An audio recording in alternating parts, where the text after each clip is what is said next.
looking back on that, I shouldn't be comparing myself to other artists, and that we're all on our own path. Comparison is the thief of joy. I guess. Oh my God. That's something I have to continuously remind myself of. But at the same time, like, I don't know. I think that I want to continue growing, and I am, but just like, it's that thing of like, I want to wow myself constantly. Yeah.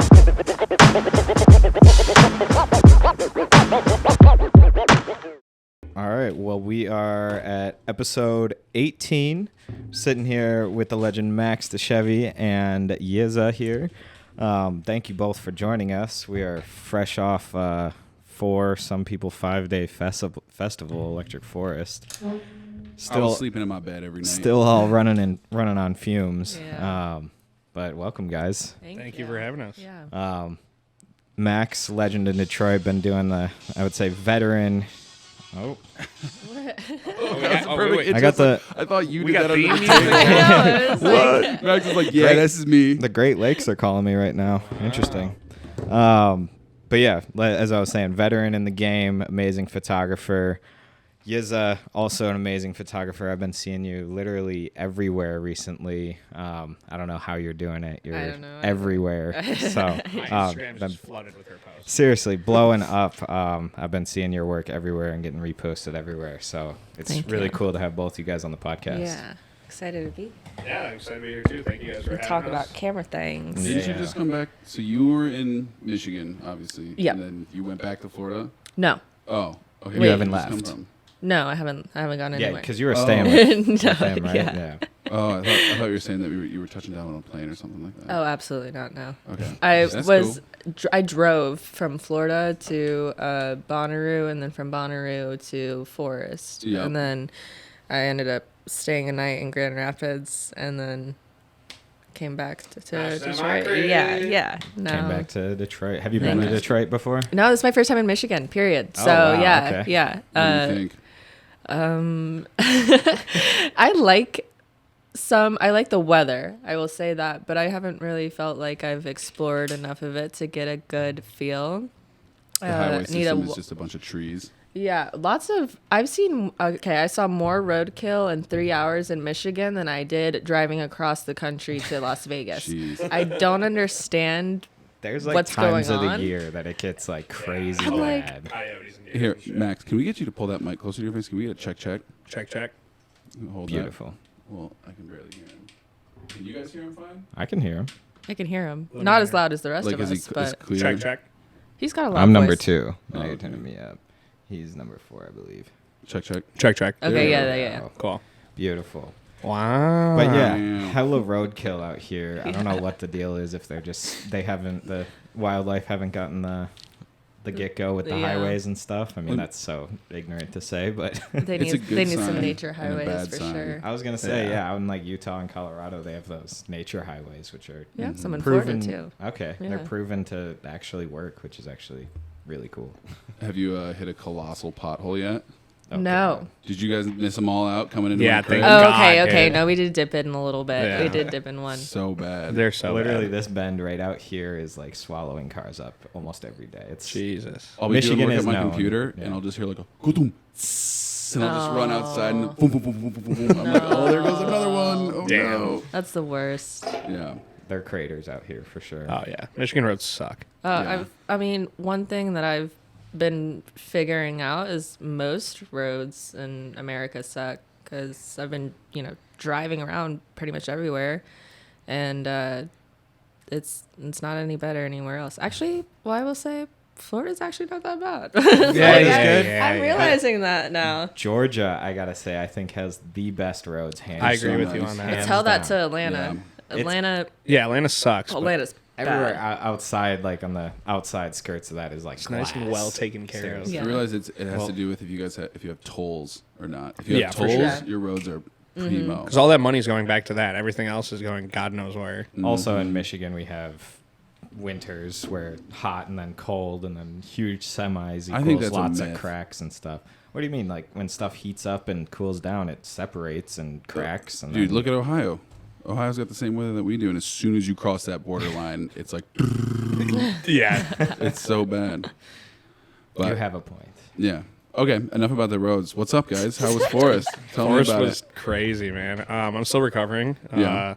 It was completely beautiful, immaculate. I think that going into Forest, I was feeling very like not creative and burnt out, and coming out of Forest, I feel like I'm on the right path of my Okay. career, and just with like my happiness and mental health overall. Fuck yeah. It was beautiful. That's awesome. I was feeling burnt out like a couple weeks ago, and I had to disappear into the like Nordhaus Dunes area, and I kind of had like the same thing, like a nice little reset. So Yeah, it felt like That's- a reset, a little bit of grounding. yeah, I would say grounding.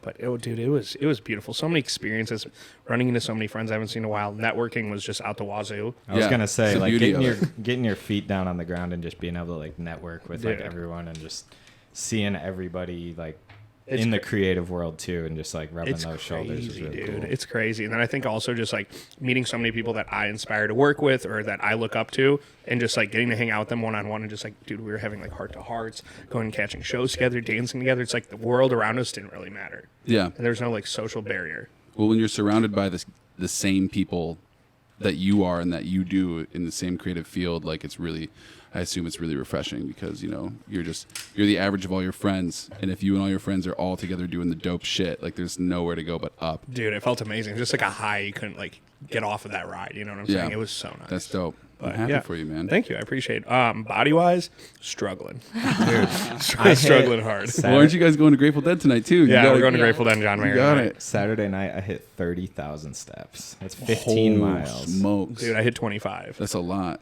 Yeah. Did you But- guys have any like blisters or anything like that? Oh, Or? I have a really bad one on my foot, but I was also, as much as I could finesse golf carts. Yeah. Yeah. I was the wildest stories I could tell them. I'm like, yo, I need a ride right now. When you have a camera in your hand, it helps out too. Oh, They 100%. they show respect to that. So. The first night, though, when we were coming back, I'm coming back with Joe Hurtler, and we're all pretty sauced. It took us like 2 hours to get back. It was fun. Well, you got to stop and say what up to everybody. Dude, You go yeah. check shit out. We took one of the school buses one of the nights, and like, How was that? dude, they loaded that thing up, like packed To the 3 to brim. a seat, every single person. It's packed in the aisleway, like squished up against people. It was like Miss Frizzle and the Magic School Bus. I was just It about to nutty. say, It was I nutty. assume like the bus driver is just like, get in. Dude, she to was the back. she was this Let's old go. lady that probably actually was the school bus driver for like the kids during the day. And Oh, like yeah. it was, Jeez. she loved it. It was sweet. Did you guys get dropped off at the artist camping? Because the first night they're like, we're not going to take you there. So we ended up I walked like 2 hours throughout the whole festival. Were Ended you up on- you were in Lot D, right? Yeah, I ended up on the freeway with Joe Hurtler, and they're like, "Oh, we got to go all the way back now." So, and we ended What? up going through the. Yeah, dude, we were sauced. Jeez. It was Oh, like man. 7 in the morning. We're like just trying to. That go was back. the night I ran into you at the Renegade Straight bus. Spunyon. That was a mess. I that had night. no idea what was going on at the Renegade bus, and then like the night after, we went to Grizz's like Good Life set, which was really cool. And then I drank a little bit too much, and then I somehow appeared at John Summit back-to-back Subtronics. And by the way, craziest Renegade at Electric Forest. I have never seen anything like that. It was so It was on, packed. that was on the Renegade bus, Dude, too? yeah, it was on the Damn. Evil Chicago bus, and the bus was like dipping inward because there were so many people on top of there, and Oh, Subtronics man. was like playing house, John Summit was playing dubstep, and it was packed. Do you know what happened to his arm, by the way? No I feel idea. like Oh, him and his girlfriend. were- yeah, like, she, for his girlfriend, she was pulling a big suitcase and dropped it on her foot. And for his arm, he was walking his dog, and his dog just like pulled him or some Oh shit. my and he gosh. landed on Yeah, I his saw face. he had like the. What, Yeah. what timing? Yeah, seriously. Yeah. I said to her, I was like, you two are a pair with your foot and his arm. It looked But, like they got in like a car accident or something. That's what way I thought. Serious, you Right, know? that's what I Like, thought, which I thought it was funny that it was like two completely unrelated. Yeah. But And just stuff like, happens, I guess. random mishaps. yeah. Nah, that's crazy. Well, how was your experience? Yeah, Your was this your experience first doesn't sound as Forest? fun. This was my first Forest. Okay. I had a good time. I don't feel like I got the experience that I was expecting. Well, you were hustling. You worked. How many artists did you work for? I want to say 7, but Okay. I'm not exactly sure. That's crazy, That's a dude. I'm not exactly sure. You're a What did you beast, do, know Trey? that? I did Smokeland, 100 Drums, Mersive, and Recno. So 4. Okay. Nice. I did God, I can't even remember. I did okay, Not Low, Recno, Super Task, Lab Group, Potions, Blue to Tiger. There's someone I'm missing. Of the Trees, right? Oh yeah, Of the Trees. Okay, yeah, so sweet. 7. Yeah. Dude, I'm so far out of the EDM scene. I don't recognize like half those names. Yeah. I want Terrible. to ask you, how is Blue the Tiger? Because dude, she is so She's dope. awesome. I only caught the end of it because I was working Brandon's set, but yeah, I caught the end of it and snapped some pics of that. But I mostly went for like press shots. My friend Y.S.A, he does official media. I don't know. It's like 00 official. Okay. And so it's like kind of like an acre thing, but they're all over. I know he's based in New York, but he has like Megan Birch on there, and she's based in Texas. She's really awesome. He has another girl, Leah, who's phenomenal. She goes under the name Crump Nugget on Instagram. Check her out. Yeah. But yeah, so he plugged me in with Blue to Tiger because he knew I've been trying to get in some more genres besides EDM, like so more bands, more rappers, like and everything. And Yeah, stuff, exactly. Yeah. So that was fun too. Yeah, but for the most part. Oh, I think I went into it. I mean, I've been wanting to go to Electric Forest since I was like 13 years old. It's been on my bucket list for a long time. I went into it with like, I don't know. Everybody always talks about Forest and how like life changing. Behind Exactly. Yeah. So I went into it thinking I was gonna have like a very life changing spiritual experience. Which was, I mean, I still had a great time, but I think next time I want to do less artists and actually like get to take it in. I also feel like I'm spoiled because I've been to Halloween a couple times and I love Halloween. That's and the Forest of the South. Exactly. Sure. Yeah, exactly. that's what I've heard too. And it's just like a little bit smaller, so less walking. But I feel like I get the same vibe with like the trees, and they have the big wizard, and I don't know. And also it's Halloween time, which is my favorite holiday, so you get that cool spooky vibe. I feel that though. Yeah. And it is so hard to fully enjoy the Forest. I feel like, I mean, when you have 7 artists you're working for, literally every time I was running into you or Yeah, you're running probably thinking around about with like your gear and batteries, your stuff. cards, Yeah. like basically everything on the back of your head. But yeah, I can definitely relate to that. It's kind of hard to find that balance and stuff. And I know like John Humphreys and Zach and stuff. We did the Recno video together, but like they were strictly like, that's the only artist we're working for because we want to like enjoy Forest. Like that's our one festival kind of deal. And I was like, I feel you. I'm also like making that check. Yeah, yeah. I think that's the route I'm gonna take next time, and hopefully get to experience a little bit more. But I don't really have any complaints. I had a good time. I also like to have some fun. You know, I wasn't on Demon Time like Max. I was on Demon Time for sure. Yeah. Well, no, okay, we were full. You were hitting rare form. Oh, I was on full Gremlin the last night. We ended up going to the staff party together at the Grand Antique that was till fun. like 8 in the morning, 8:30. Yeah, something like that. You seem like the type of guy who doesn't have to be babysat though when that happens. Is this true? Full super gremlin. He goes off. He does his own thing. Yeah. I will say he does hide his sauce very well. Yeah. Like good at I that, didn't too. realize he was as sauced as he was, and then he wakes up the next morning and tells me he's naked with his toes out. Like, Yeah, dude, I woke up. You got to get comfortable. Yeah, I woke up in my car. I think it was like Saturday, just butt naked, windows down, toes out, and I was like, "How did I get here?"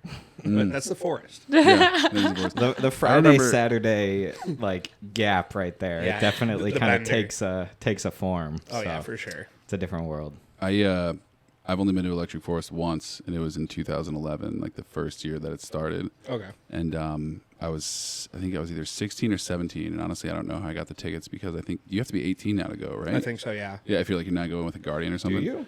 Yeah, I think so. Really? There's child passes now too. Yeah. Well, we took my parents' minivan, and it was all me and my homies, and like we were just in this whole. Actually, Masteria was with us I love Steven. Yeah, we went to high school together, but it was us and like a couple other people, and I just remember like thinking that oh wow, like we're from Ann Arbor, like we got all this weed, like all this shit, like we went in there so confident, like we got so like everything that we need. And then we get in there and some dude pops out from behind a tree and he's like, "Hey, you guys want any weed?" And me and my friends just kind of look at each other. We're like, "Nah, we're good, dude." Like fucking cocky 16, 17-year-olds. And then he was like, "You guys want any ketamine?" And we all just kind of looked at each other. We were like, "Oh." Dude. Oh shit, man! Should we buy some ketamine? Is this an undo? What's going on? Like, never experienced this life at all. And we were like, no, we're good. And he walks away, and we were like, oh, like, where are we? What's the possibilities that can happen this weekend? It's a completely different world. And I think honestly, like the theme for people partying, and I don't do it myself, but ketamine, man, that was nonstop what I heard all of Forest. Yeah. Just watching people walk around like astronauts, wonked out, just like, dude, where am I going? I feel like that's just a new theme in general as festivals. It's like starting to shift over. I personally don't understand it. I don't either. But I mean, I'm not going to each their own. Yeah, exactly. Whatever you want to do. There was a secret. It was Grismas, like a secret show. Or Christmas in July. And I was doing live painting, and that's nice. It was fun, but I just remember it was like one of the hottest days of the year, probably like 100 degrees in Detroit, and the show doesn't start until like 4 or 5. This is at like noon, and there's already a kid like in the corner, K-holed out, and it's just like, especially in the sun, like Harry's especially bar? in the heat. Nice. So many memories at Harry's. Yeah, but like I don't know, like even with the heat, like I can understand how people do that. Yeah, well, dude, that was like Smokeland's set, like 3:30 p.m. and people are just like packed shoulder to shoulder, like blistering, swamped out. Like, I am just blown away. I'm sad I missed that set, to be honest, but seeing that crowd for them. Yeah, shout out to the Smokeland Brothers, Ant and Harry. That was fucking. That's what we just watched. Yeah, their crowd was huge. I was like nervous for them because I was like, it's the first set of the weekend. It's so early. People are just arriving. I was just arriving when they were playing. That's why I missed them. Like, we got there pretty late. Yeah. And I was like, I really hope there's people there for them. And I saw the picture. I was like, holy people showed the fuck. Yeah, they showed up. Yeah. It was so awesome too. Harry, like right as he like stepped off stage, was just like bawling. Like it all like hit him at once. Dope. It was so sick. That's so cool. Well, you were telling me that deserved for them. It's like this year was more EDM than ever. Like Cheese got pushed all the way back to they were at the carousel that one day, which I was really surprised on. Yeah, but dude, Tripoli stage, I think it was Saturday, tech house stage. Yeah. All tech house Really? all night. Yeah. Was it popping though? Because was I poppin'. feel like the few times that I like, or at least the content that I saw, and the few times I walked back, like after seeing the stage on what was it, Friday? Yeah. When everybody lined up that whole day, I felt like the turnout for tech house wasn't as strong as it was for the bass. So I think later in the night, so I was there for Wax Motif, and just from backstage looking there, it looked crazy, and I stayed for John Summit and Dom Dalla and a little bit of Fisher. It was bumping, and then Pasquale showed up, guy who owns Insomniac. he was there. He gave us some weed. Chatting with him. Yeah, he gave us some of his Pasquale weed. Yeah, that shit was fire. Dude, he was super cool. He was wearing a mushroom hat. I'm like, who is this guy? And then I was like, oh. Yeah. He showed up with like 50 people on stage. I'm like, makes sense. Yeah. But I think later in the night, it started to get like very, very packed. Well, John Summit's always going to have a pack. Oh, 100%. It's a party. Dude, we were for Sunset Music Festival. We were at the hotel and get out the transpo, and John Summit's van rolls up, and just like him with like literally there had been like 30 girls packed in. It was like a clown car. Like, sounds like John inside. Summit. It's like we were like, holy shit, they're still going.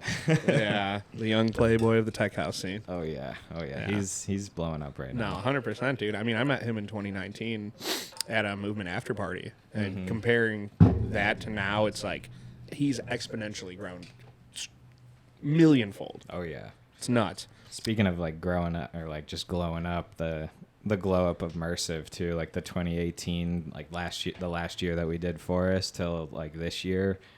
That Sherwood set, I don't know if either of you guys were at the I stopped by Sherwood for a second. one. It looked huge. Dude, it was I did. I packed, did see it for a like bit. shoulder to shoulder almost all the way to the freaking woods. Was he playing all of his bangers, or did he just have any like down tempo or anything going on? I mean, yeah, he brought out all the stops for sure. Nice. It was amazing, well curated set with the SFX and all that. Per too. usual, though, I feel like his set, he is consistently one, unique, and two, like he takes you on a journey, and he takes you like through different things, even when he's like throwing down. I don't know. I've never had a bad time at immersive set. Yeah. I will say, like every single time, I'm like, and there's always like one point where he plays something. I'm like, what the fuck is this guy doing? Yeah. Like, how is he doing it? He's a mixing god. But I think that he takes you through a story. Yeah, exactly. I agree. There's like a whole story arc of rise and fall. Yeah. Mm-hmm. And I saw brings it all back. Yes. I saw too that he had like a little like quoted area just like thanking people and kind of like the rules of the set, which I know Grizz does as well. Yeah. And that to me speaks volumes. That is so cool. Yeah, I think I can't remember who said it, but they're like he's at least his following is the way that it's growing. It's like to the level that I don't want to say it, but like the way that Bass Nectar was, where he had such like a cult following and like just die hard fans. Like I feel like if anyone in the bass scene, I mean, aside from like Grizz and whatever, is building that following, it's Mersive.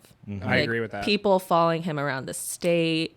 I mean, at least now I with that, see it for sure. Like people like on the rail and stuff. There's people that I see time and time again. Yeah, it's like, and Crazy, dude. I'd see that at Grizz shows. what do you do for a living? Yeah, Grizz has been doing that for a while now Yeah. too. He's Yeah. had that hardcore following ever since like MSU. No, I know it's crazy, but even like as you guys were just saying, seeing these kids who are just consistently following them around the country, first thing that comes to mind is like, one, how do you afford this? Yeah, Two, totally. what do you do all day? Yeah. But three, just like the diehard love, Yeah. and to see that it, as you were saying, that it's like a family. Yeah, it That's really so is. cool. And then going back to what you were saying about Grizz, dude, seeing him tell his fans to clean up after, and I will stay and watch. And people do it. People will clean. Grizz says clean up, you clean up. Yeah, It's Grizz like, says clean up, Yeah, if you're a good leader and like you actually lead your people, they're gonna listen. Yeah. So they have Which is at very ranch. At ranch, they have prize cart too. I don't know if you've been there years past, but like they've had like a prize cart jingle after all the big sets. No. It's so tight. Clean up, But that big, it's like a big like trolley basically that I think you get prizes if you like give like trash bags to. It's That's- a cool I didn't see incentive. That's really cool. Yeah. Yeah. Do they still have the wet team and everything like that? I think so. I didn't hear much about them this year. I don't know if they got cut. I've done wet team before. Mm-hmm. Did I successfully complete it? No. But What is that? Just, is that It's the like a trash work- program or is It's that no, it's like a work work program. exchange program. So like I yeah. worked silent disco before. We've done trash. And you get tickets in exchange, but I ended up just getting too hammered, and I was like, I'm Dude, not going back to my one shift. of So my did you have to friends- pay? No, I just snuck back in the forest. Yeah, one of my friends did wet team one year, Thomas, and it was just crazy because like it was the only year that I went in 2011, and we would be like waking up in the morning or like like rolling around getting ready to go to bed or something, and he would just come back on some fucked up bicycle from somewhere with like a bunch of trash and like just dive into his bed, sleep for like an hour, and then wake up and he's like, we gotta go to the stages because like I gotta go back to work in just a little bit. I'm like, dude, how are you doing this right now? Like you slept like 2 hours this whole weekend. Yeah. It's a hustle That's for crazy. sure. It definitely is a hustle. Dude, I've never done it. It's a lot of work. So you get paid essentially plus a I know what ticket. it is. Yeah. I refuse. I No, always it's- refused. yeah, it's not I worth was like, I will. I sold my Xbox to go to Sunset when I was like 15 or something. No 'cause I more couldn't gaming afford- for her. I never got another one, and that's one of my biggest regrets, honestly, was selling my Xbox. But you had to do what you had to do. Yeah, you gotta I did it. sacrifice. You might not sold be my here in this PS2. position if you didn't sell that Xbox. Yeah, so you got to look at it that way. Exactly. I sold my PS2 and all my PS2 games back in the day, and I never forgave myself for it. Yeah, same with It me. was with a Nintendo limited 64. edition. It was a limited Which edition. one was that? 360? Yeah, it was the Modern Warfare. Oh, I had limited that one. edition Yeah, I had that 360. one. And it made the cool noise when you turn it on, Yeah. and then yeah. That's funny. Dude, I guess I still got a first gen Xbox One in my room over there that's been kicking like Oh, that's the one Yeah, that it I works. use. That's the one that I use every day. Or not every it's day, going on but- like 9 years now, and it's still That's crazy. my trusty old Netflix machine and Halo. That's about it. Halo, nice. Miss that. But I was just gonna say real quick, after being on like the professional side of like festivals and stuff, there's no way I don't think I could ever like pay to go to Dude. like a GA No, or like an definitely not. electric No. forest. Like, I'm gonna be honest it's a with you. marathon, No. bro. Like hell. To Even the no. so, going off of that, like there was points where I'm coming back and I was working with Joe Hurtler and the Rainbow Seekers, and I mean those dudes, they're madmen. They'll walk the whole festival. They do like ice winter trips. Like I would never do that, and I would be hailing cabs and like, yeah, come on, come walk with us. I'm like, too bougie for that. I need a golf cart to get dropped off to where I need to go. Yeah. How was the weather? Was it like it wasn't blistering hot or anything? It was wasn't really nice. Yeah. I underestimated the night. I was like, I'm going to pre-pack everything. I don't need any hoodies. It's going to be so hot. Oh, it was man. freezing at night, dude. It got a little chilly at night. No rain though. That's good. That's a good thing though. Your body needs that sometimes. For sure. Yeah. Artist pool, though, during the day, slapping. It didn't seem very popping from what Trey told, like the pictures that I saw. It was a wasn't as little packed. downscaled from the years past. I agree with that. But it was still popping. I don't know. Free drinks on tap. Yeah. First day was most poppin'. Yeah, I agree. Free drinks, dude. I would just like, when I wasn't working or doing Not anything. free drinks, free vodka, which I'm Yeah, like. well, same thing. Wait, no chaser? No, they had like vodka Red Red Bulls and Bulls. stuff. Yeah, stuff. but Oh, okay. you could only get vodka and then they had 2 beers. And I'm like, That's so rough. I didn't even know about the beer, so I got vodka, Sprite, so it's Tito's, vodka, Sprite, and then a little bit of watermelon Red Bull. And I would eat just like a little bit of mushrooms and just jump in the pool and like talk to people. It was Me and my great. therapist decided I shouldn't be drinking vodka Red Bulls anymore. I love that. I love That would have been hard for me. I would have been breaking some rules. that. Yeah, that was funny. you had Well, no choice. There's it's hard nothing because you have those for free, or you're gonna go out into GA world and pay $100 Oh for yeah, a drink. Yeah. no, Dude, it's crazy. can't happen. So actually, in the general store, they were selling, and I saw this on Twitter. There was an uproar about it. They were selling cases of water for $60. I saw that the Pure Lifes. Yeah, the Pure Life. It was crazy, Yep. dude. Wait. You're talking about like a case of water that usually costs like $20? Yeah, Yeah, at the general someone- store, $60. Not I- even I took $20. one of those. Would that be Jeez. $20? Something maybe like that. I'm not really sure. It's like $9. What's No, the no, city? Yeah. I feel like Something. $7 or $9, Yeah. like Yeah. Kroger or something. I don't remember the water $60. infrastructure at Forest. Is it just Oh, sorry. everything that gets brought in? There's like no wells and stuff, or what? Well, no, they have I like the couldn't tell you. water fill-up stations, but he's talking like in the general store where like if you wanted to go Yeah, buy yeah, Take yeah, it back to sodas group and camping or stuff, something, like, you know. But $60, the dummies like, that didn't hit the Walmart. water. before. Yeah. True. I agree. But like water is like a humane. Yeah, like you need seriously. water Yeah. to Yeah. $60, bro. Who the fuck do you think I am? you guys ever heard about the workout festival in Ohio? I have heard about the word. I've heard. Yeah. Heard not the Workout best things. festival? Yeah, where it's from the band The Works. It's like a jam band WERK. festival. Yeah, Yeah. I've heard good and bad. Yeah, so when I was super into the festival scene and I was going like all over, like it was basically just jam band shit. And the workout festival was great because for me, it was like back in like 2014 or 15 was my last festival. But they had this team of people that would come in with free unlimited jugs of water, and That's like for awesome. every jug that you drained, like a jug was donated to like places in Africa and shit like Oh, that that's too. cool. I was like, yeah, I don't understand why people just don't take this approach. I understand that there's a monetary thing about it, but like, Electric come Forest on. needs to do that. That's I literally one of the think- coolest things I've ever Yeah, I seen. it was think awesome. water, I mean, like monetary, okay, alcohol, you want to tax, I understand. Food, all right, whatever. But like, Luxuries, yeah. Cigarettes, but go fuck like, yourself. But like water, dude. water, Yeah, that's fucked up. It's That's how you're gonna asking- have people it's a OD safety and like issue. It is a safety dehydration issue. and stuff. there's But- tons of kids who are not going to go, they're not going to drink water because they don't want to buy a $10 thing of water. And it's like, In the festival's defense, I 100% agree. They do have those like water fill-up stations. where, Yeah. like, Yeah, if they you do. have containers, you can like Which use most the people do. well Yeah. shit or whatever Yeah. it is. Yeah. Like, So also speaking on the festival, I want to get your guys' opinion on this. But so Bunk Police was present this year, and there was a Okay. text that was sent out on the last day, saying that there was a bunch of mushrooms, I heard spores that. contaminated with fentanyl. yeah, I heard that. There was so many cases, and I mean, I have the Bunk Police like subscribe thing on my or subscribe to their text. Sorry. And they were just getting hit with cases and cases of overdoses with fentanyl, and it's just so scary. Really? To see. Yeah, to see that like this is There was so common in the festival scene and in the U.S., and it's just been growing. I just more think and it's more. fucking weird that it's going into things like mushrooms. Like, okay, if you're going Right. to take a I agree with you. Xanax, I like, agree with you on that. it's cross contamination is what Yeah. it is. It's because like there's whether we like it or not, we would hope that all of our drugs come from like somebody like a friend of a friend Yeah, of a friend, trusted but source. still most of the time they come from larger, Yeah. more like crime operated people, which means like you're still mixing your drugs in a facility, so your heroin and your coke and all that other stuff gets Yeah. mixed on the same scale, and it's like if you're allergic to peanuts and you get a Hershey bar, it says may contain nuts on it. Yeah. you know, Yeah. like, it's May really contain really but it's fucked like, up. how do you test a mushroom? Like, Exactly. Yeah, I don't like think you can. That's really you scary. dissolve, the bean or whatever into water. You do your test. Like, how do you like, keep that's your so much safe mass. keep yourself safe from that? I mean, I guess grow your own mushrooms, which I mean Yeah. a lot of people do, but like, I don't know. I just think it's really sad, and It is. it's unfortunate that it's creeping into so many things that really shouldn't be that dangerous. Oh yeah. 100%. Yeah. I mean, there's even like with powders and stuff there, and like fentanyl, there's like the chocolate chip effect where like you could have a bag of whatever, you know, and be doing it, and then there could be like a little chunk of fentanyl in that, and it happened to a friend of a friend where like they were all sharing a bag of something, and then one friend did it, and he like got the chunk with the fentanyl in it, and like had to go to the hospital. It's also just like the smallest amount that is what it takes to actually like cause issues. Or so you could potentially test your bag and like it's fine, exactly, and then like it could be in the bottom corner or whatever, like who knows, you know. Yeah, that's so scary, man. Seriously though, it's just it's just unfortunate, and it just demonizes the whole thing. I don't know. It's like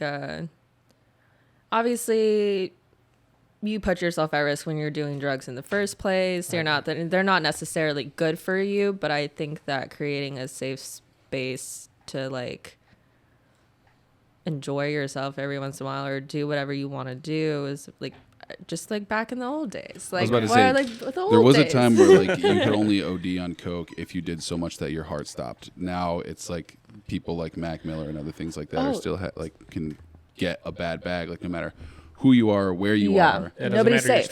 Nobody's Yeah. safe. But I actually just saw there's this TikTok profile called like the Data Guys, and basically what they do is they take all this data for different topics, they compile them, and then show it over the years. And so this one was overdoses. I think it started in 1980 or something. You're talking about that motion graphic graph. Yes, yeah. And then it shows you like what people are overdosing on, and it was like cocaine and antidepressants. And then as it kept on going, and then it hit like 2000. It was like 2016 or something. Fentanyl just skyrocketed, just so scary. Above any of the, like, it was just actually seeing the numbers and like seeing the way that it's broken down when it's in front of your face like that. It really it's eye-opening to see. Data is super eye-opening like that. Yeah. It sucks because it's so demonized, like you were talking about, that no money's really getting put toward it.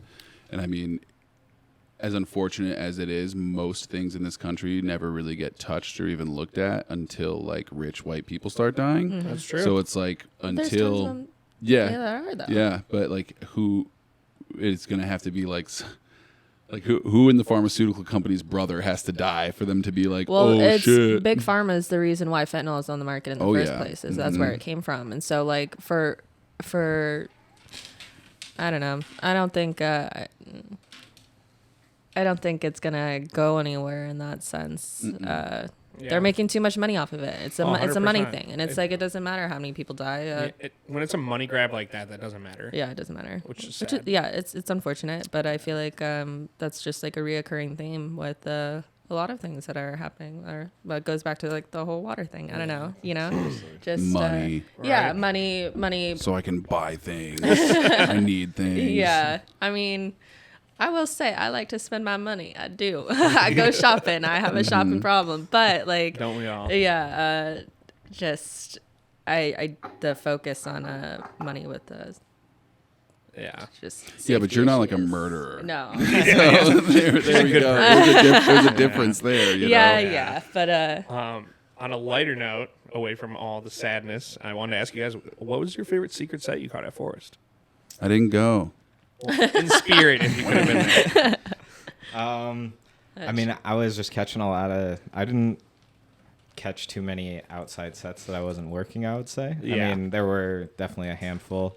I would say, I mean, I'm biased again, but Merciv's Grand Arctique set was dude, I was fire. there for that. Were you? Crazy. Dude, ID banger after ID banger. Yeah. I'm telling you, this guy is the mixing god. Like, then, I don't know how he does it. That whole, even before that for Recno's Big Gay Soiree. Not low threw down. Not like, low, dude. So fire. I don't know if it was Kiva or 100 drums, but somebody was blasting techno. It's like 2 p.m. I'm sitting there eating island. 100 did the 100 drums, yeah. Psytrance. Dude, it was nuts. I was eating fucking island noodles. I was like just vibing. I'm like, what is this? I like, and I'm torn because like I really want to see. How do you say it? Lonnie? Lyny? I don't know how to pronounce it. I don't know how to pronounce it.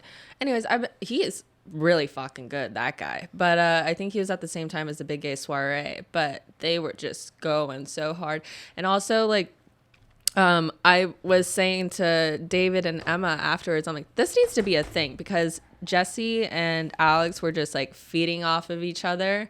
And I mean, once Gabrielle left, like she left pretty much like right when I got there. But when they started actually doing like more deep dub and like their own stuff, just watching them together was so amazing. And like their energy, the smiles, they're just like big cheesing, just throwing the fuck down, and everybody there was just losing their minds. I think I heard like a part of the stage crack a little bit, but like it was just like I think that stage is there like year round too. Yeah, things so like wooden. They go. I think they go to different places as well. But I've met a lot of the people who work for the Grand Artique, and they are all such great people. Yeah, the fact that we got invited to the crew party, and that was just ridiculous. There's a Grand Artique at Lightning in a Bottle as well. So yeah, so I think that they travel around. What is Grand Artique? Is that like Cirque du Wamp? That wooded stage that I was posting.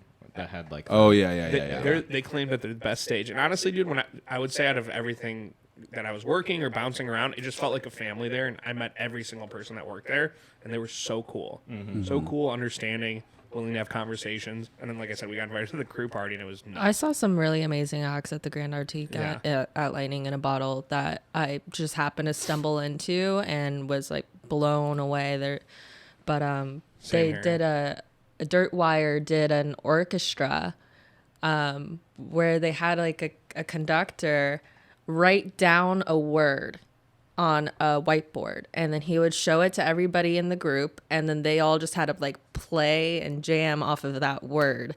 That's awesome. it was dope. Really, really fucking cool. Yeah. And the singers would like sing that, and then he would just constantly be changing the word, and then he would show it to the crowd too, so the crowd knows what they're going off of. But yeah, that was at the Grand Artique. And then I didn't know it was a thing that's at multiple festivals. So when I got to Forest and I heard that there's a Grand Artique, I was like, this is cool.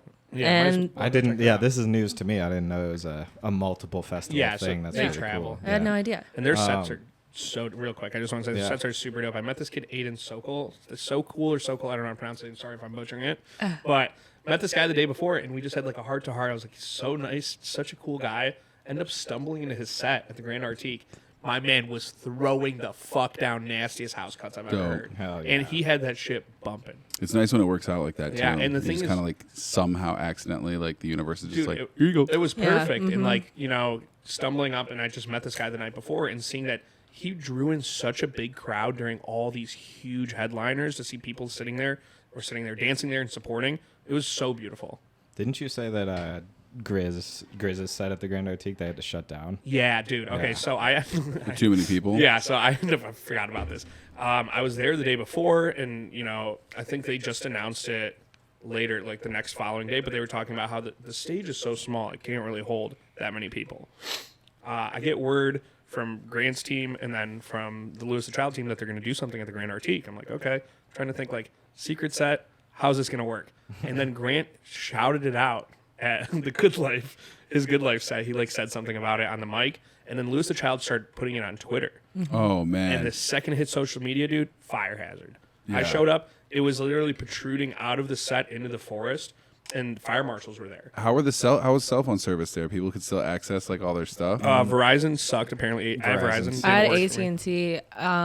I didn't really have a problem. Yeah, I heard AT&T You could connect to the artist Wi-Fi though, and you could have Wi-Fi. Yeah, I had backstage on pretty much all the AT&T. Yeah, but like, how does the crowd find out like what's going on if it's like on I'm Twitter? assuming like during the campsites and stuff. Yeah. Like, during the when you got out to GA campsites, you actually You're had good. They Yeah. tweeted it like the day before or something, so Yeah. people had time. And then also okay. like if enough people see it, It's word, going. yeah, It's going. it's like word of mouth. And then yeah.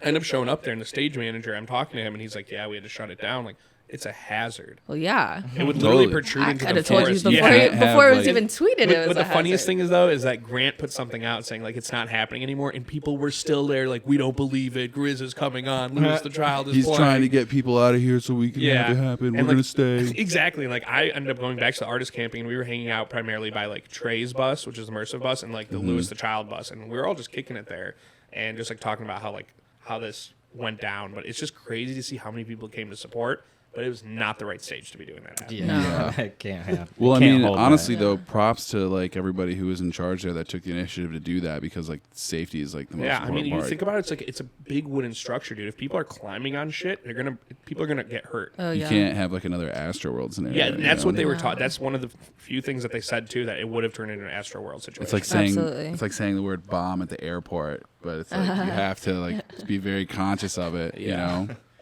Yeah, would have been an awesome set though. Were you? So you were, because you were following us around when we were walking around the forest with Recno, right? Yeah. Were you still with us when we went to the Honeycomb stage and that like jazz jam band was like completely shredding? Damn it. Was it? I don't know. I need to go back That and like stage- check the times. Like, That I stage took a is really video. cool. It's beautiful. Oh That my was. God. I wish I shot something there. I Me too. love Me the too. colors and the way it's like centered around Yeah, and just the big 360 iridescent balls. Yeah, I don't know. Were I you guys there love during that the day? stage. Yeah, that's when it was this like, it was a saxophone, keyboard player, like bassist, like it was jazzy, but it was like high intensity, like jazz. And this like keyboard player, I just remember looking at him and his arms are just like ripped. like, Just shredded, dude. like, I was like, oh my God, it was like one of the coolest things. Speaking of secrets, Never skip arm day. I heard dude, he was like just going nuts. I heard Thursday night there. So my roommate Billy Weinger was shooting for Wavepoint, the former half of Golf Clap. And he said it was like, I saw photos and videos, dude. It looked nuts, and so many people were there. And then I got to see the stage myself on Sunday. I had not walked past that to see the whole immersive 360 set. I think more festivals need to do stuff like that. Oh yeah, that would be so cool. Like, it was just so intimate and The 360 awesome. set. Yeah. Tell me about that. I mean, well, that's just a it's thing like the coming stage around. right in the center. And everything's literally right around. Everybody is doing some sort of 360 set Yeah. now. I mean, I feel like Def was like kind of the first people to, or I mean, a festival doing that is pretty rare. But actually, I remember in 2019 in Colorado, Grizz did a 360. I was just gonna say He did with no cell phones and. Oh, his no cell phone parties are the best. Yeah, that was a lot of fun. But like, you're seeing it more and more, at least with like Offbeat in Colorado. They're doing it. Offbeat's crushing it. Mutiny. Circle too. Circles. Is it? No, not Circle. Sorry, that's the like crazy elaborate. Like, But I know overseas they've done thing. 360 sets though. What is it? Def or Turnian Sound just did one. Yeah, Def Is Global. it Def? Yeah, Def Yeah. Global, In and that's Atlanta, where right? that's where I feel like they kind of started like pushing it to their front, and then now it's becoming more of a widespread thing. Like Offbeat's doing it, Mutiny is doing it, which I mean, I'm all for, but I also I just think it's funny, like the trend. I don't know, the way that everything in the festival scene, the concert scene, music in general, the way that you can just, I feel like I can feel a shift happening from just like everybody is tired of the same old. Everybody's looking for stuff that's different in all, like in terms of music, in terms of the experience that they're getting out of these things. Because, they're paying money. They're paying a lot of money for these things. You want stuff more immersive. Yeah, people are looking for a more unique experience and a more something that they can like run home and tell their friends about, and their friends are gonna be like, "Oh, what?" Yeah, like, you you just went know, to this 360 It's a- set. Yeah. You're never It's gonna the see whole this again. experience, and I think that's what Grizz was doing, like at the beginning of everything when he was getting really big. That was really cool because everything kind of had like a motive, and there was like a reason and like a goal. So like there's fundraising for this, like everybody knows each other, and like this family experience builds up. So there's kind of like a mission statement almost versus just kind of like, hey, let's all meet and get fucked up to some music, or, And that's one big thing I really respect about him. And even I was seeing in the crowd during his Chasing the Golden Hour set, a lot of the kids with the Coolabunga flags, which is held on Camp Tamarack. Like, that's where I went to camp. And seeing him bring all these people together in so many different ways. People were trying to represent. Yeah, people trying to represent, but bringing them people together, like as you were saying, like a family, a community, and he has intention behind every single thing that he does. Intention's a good word. Yeah, for it. and that's one thing he's like one of the biggest people that I don't say biggest people I look up to. Best people I look up to. I don't know the word I'm looking for, but honestly, dude, He's up there. Yeah, he crushes it. That's what I'm trying to say. He crushes it, and I love that dude to fucking death. I think that at least with the EDM community, I mean, I guess with most music in general, when they get these followings, like I said, if Grizz tells you to clean up, you're gonna clean up. Yeah. Like they have the opportunity to make a big difference. So seeing people like Grizz and like Mersive and like Rekno who are bringing light or using their voice, using their Platforms. exactly Platforms, for like a positive agenda. Yeah. Big shout out to Brandon because he does that very, very often. Oh, yeah. Brandon's really good at that. Yeah. But to speak on too, like the expectations and like that act to follow and kind of that thing of like everything has to be better than the next in a sense. I kind of first got that like glimpse of like, holy shit, that would be, or like must be so pressing with like the Bass Nectar phase and like going through that whole thing, how like that cult following, and like, I mean, I was a part of that for a period of time, obviously, in some way, shape, or form, but just like how each set has to be better than the next, and it's like constantly having to level up. And then even with like creative work within my own work, like having to constantly push that boundary and like get better and better and better. Oh, It's like, it's stressful in a sense, and I mean, I feel like like musical artists obviously go through that same exact thing. I can only imagine 100%. what they're feeling. I feel like sometimes I feel like a speckle compared to like what they're feeling, the weight on their shoulders. Yeah, you know? totally. I completely agree though. Like at least between my content from Bonnaroo and Forest, I came to this realization last night actually, was that if I don't have a shot that like completely wows me and I'm like, how the fuck did I get that? I'm automatically like, this sucks. I suck. Like this is it's like I need to. I mean, I'm at a point where I know that I will never live up to my own standards, but like I wish I could. And like, I get where you're coming from. Imposter syndrome. But it's imposter syndrome, but I guess it's just time and patience and all that. Yeah, but and the thing is with that though, I feel like it's okay to feel like that at times, and that's a testament to yourself and your work, and what you need to push yourself through to get out of that. Yeah, you know, and it stuff sucks. It sucks when you feel like you worked so hard and the end result is not what you expected. Yeah, you know. But or you're in Lightroom and you just can't get that edit the way that you exactly. want it to look. Yeah, and you know the way it. that it's supposed to look, but you can't get it there, and you're like, what the fuck? Dude, it's the worst. And or like I've had photos that I'll show people and they're like, this is so good. Dude, but like in my head I'm like, that happens to me all the time. This is trash. Yeah, I have shit that I like don't even trash. post, and then like Trey will just be like, dude, that's fire. What are you talking about? I'm like, wow, that makes me feel good because I thought that was ass. I had an experience with that. I was at summer camp and not this past year, but the year before, and I was shooting for Grizz. And I remember I got all my photos in. I was so happy. And then I'm looking and I'm seeing like what a live coverage is doing, what Acre is doing. I was just about to say, I think it comes down to like comparison from like social media and stuff. Exactly. And I'm looking at what they're doing and I'm like, holy shit. I'm like, I'm trash. I'm like, I'm not even close to what these guys are. And my photos now, looking back at it, I did one of the best jobs that I think I've done so far in my career. But I was so hateful towards myself that I was like, I'm not going to post these. I'm not going to post these. And I remember showing them to Grant and the team, and showing them to my roommates, and just kind of being a little bit more level-headed and like looking back on that I shouldn't be comparing myself to other artists, and that we're all on our own path. Comparison is the thief of joy. I guess. Oh my God. That's something I have to continuously remind myself of. But at the same time, like, I don't know. I think that I want to continue growing, and I am, but just like, it's that thing of like I want to wow myself constantly. Yeah. I mean, hey, I didn't even get to go to Forest this year, so it's just like, Well, you were there with me in spirit. yeah, it's like I'm like I still want to go there, but it's like one of those things where it's like I'm not gonna fucking pay for a GA ticket, well, especially if like all my homies are back there. We're gonna figure it out for you next year. Yeah, And I that's want what to. we'll I get need it. to get Good, there. man. We'll definitely get it to work. Yeah. And just a side note, you can't compare yourself to a live coverage because there's literally like 30 of those motherfuckers.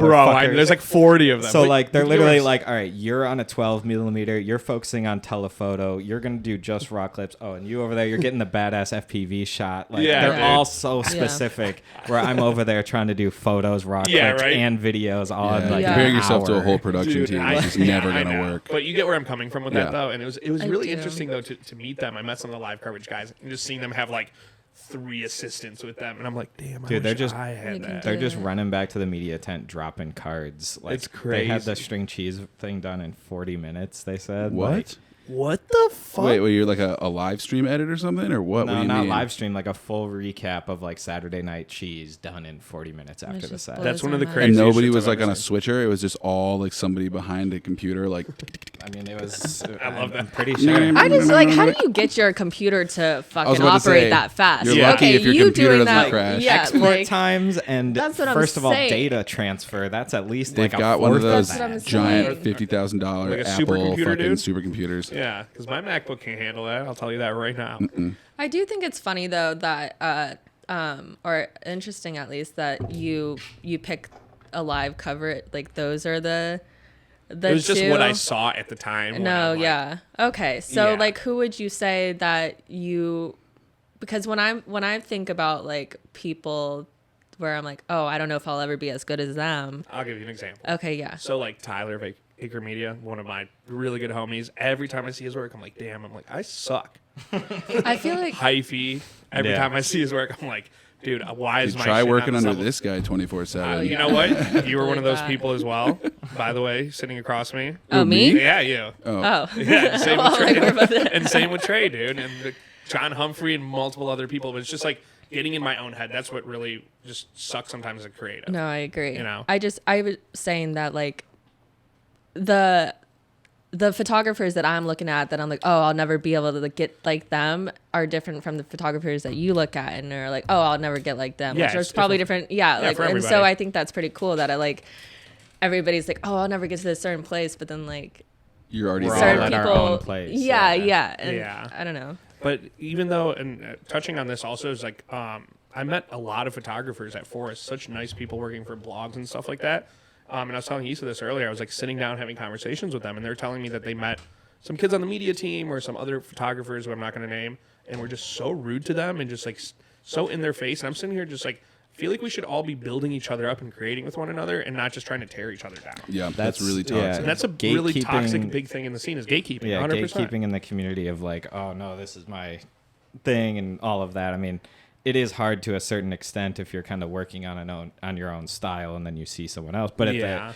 at the end of the day, like we're all growing and there's room for us all. We're all you trying know? to Like, eat, dude, there's at the end of the no- day. It's There- not like I'm gonna grow if you fail. You know, like if Yeah. you succeed, Yeah. I succeed. If I succeed, you succeed. Type thing. No, you know? 100%. And what does it do? It just pushes you to push your edit better next time because somebody took your technique Yeah, from the last exactly. time, and But you're like, even- oh, I learned something new. Even giving people advice, like there's nothing wrong with that. I agree. And I think that's like one of the most respectful things that you can do. If somebody needs help with something and you guys are doing the same thing, like look out for one another. And people see that too, and they fuck with you because of it. yeah. There was a lot of people coming up to me asking like how, like the number one question I got was like, how do you get into this festival with a camera? Yeah. Yeah, I How got do you that too. shoot? I've how been do you getting that a shoot lot. for this festival? And I was like, actually, I'm not shooting for the festival. They hire the exact same media team every year. So unless you're going to get hired by them, it's kind of your only option in that regard. Yeah. But your best bet is to find an artist or just start shooting for free, get recognized in that sense, and then Yeah. hopefully you raise eyebrows of an artist And or work for a blog. and build that Yeah. relationship and or work for a blog. Yeah. So I've been getting asked that a lot recently. What I will say on that though is I would not be sitting here if it wasn't for other photographers. I think other photographers are what helped me get here in the first place, and I'm pretty lucky in the sense that like my first gig was Dirty Bird Campin', and so I was working alongside Don Idio, Brandon from Brand One Films, Y.S.A, like a solid fucking and just mind blowing what they produce. But they've all, I mean, like Brandon's the one who helped me get started with raw clips and figure out how to export shit. That's awesome. And Dawn's the one who sent me a template of how to reach out to artists and how to get booked. And that template is how I met 100 Drums and worked for artists when I was first starting out and like went to Soundhaven. And then now I have like Tiny and she's helping me out and like helping me learn how to get into festivals. It's just like, at least, I mean, I can see people having issues with photographers, but I haven't come across anybody yet. And it's just so unfortunate that like, I mean, I'm happy there, it seems like maybe there is a shift happening as Yeah, well. I But agree with even you. the Acre team, they helped me out so They're all fucking much. sweethearts. Yeah. so much, tossing me stuff, helping out with extra stuff. I don't know. Like Allie, I'm staying with her for Lollapalooza, and she's giving me a place to stay. So like, that's awesome. Yeah, dude. I don't know. That. But I think also a big thing for you, me, and Trey, and Jonathan, you as well, is that we all have very big personalities, and a lot of people that I think I've met in photography, videography, are very socially awkward. Mm-hmm. I would say I'm socially awkward. From my experience with you, I think you're more extrovert, introvert, at least towards me. Well, it's because you talk a lot. I do talk a lot. You force me to talk. Yeah, you force me to talk. But if you put social. Me with someone else, I'm crickets. Yeah, but I feel like a lot of people that at least I've talked to don't understand social cues or have social awkwardness, and sometimes they'll miss those opportunities. Well, yeah. I think I do have that.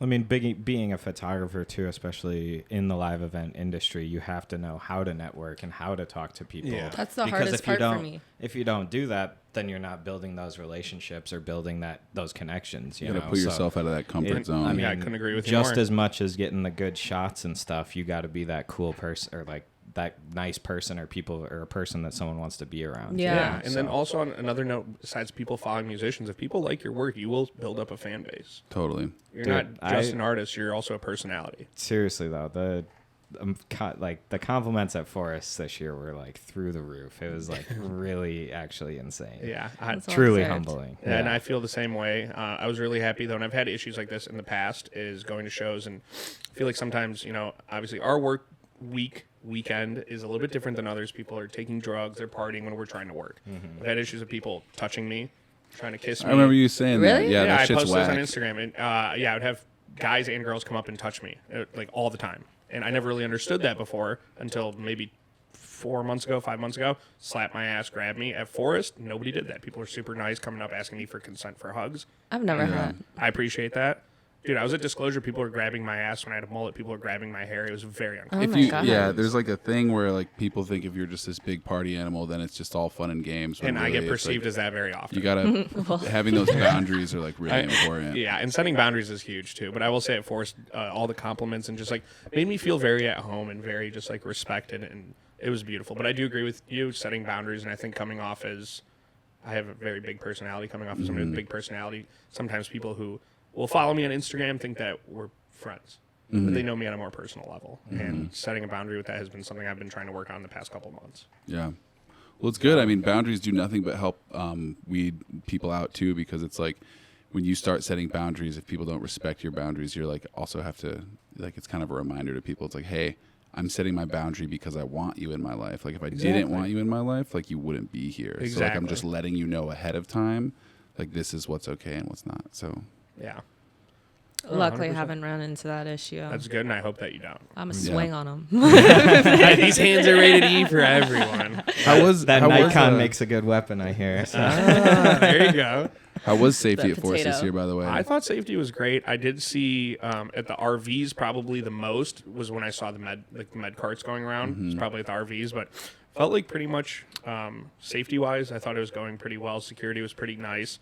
There was a couple here and there like late at night just passed out. Yeah. I felt like everything was being monitored aside from like. And you guys never really stepped out to GA, did you? I went to did. GA. The Renegades. Yeah, I went stuff, out just for the Renegades, and then my roommates were in GA camping. But I felt like everything was pretty safe. The only thing, like I said, is the Renegades. I guess I saw the most like med tent carts, and then like the fentanyl issues.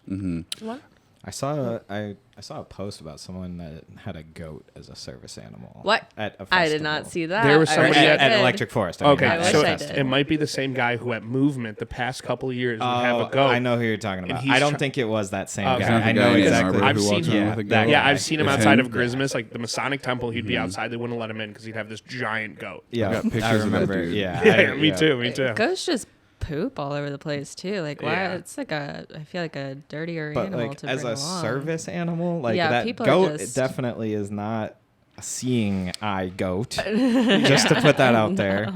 I mean, if anything, it's an emotional support goat. Which, Yeah.